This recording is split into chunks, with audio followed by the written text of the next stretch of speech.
Lumakas pa ang bagyong Christine habang nasa katubigan sa silangang bahagi ng bansa at naging isang tropical storm category na.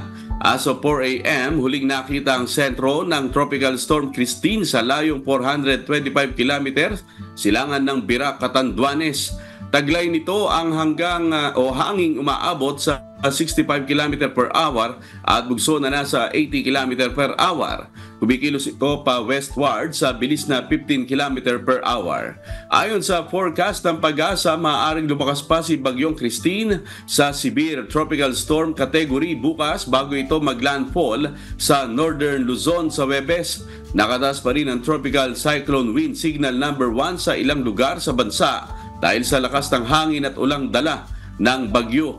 Signal number 1 po sa eastern portion ng Isabela, southeastern portion ng Quirino, southern portion ng Nueva Vizcaya sa buong lalawigan ng Aurora, northern at eastern portion ng Quezon Province, kasama po ang Polillo Islands, Marinduque, Camarines Norte, Camarines Sur, Catanduanes, Albay, Sorsogon at Masbate, kabilang ang Ticao at Burias Island.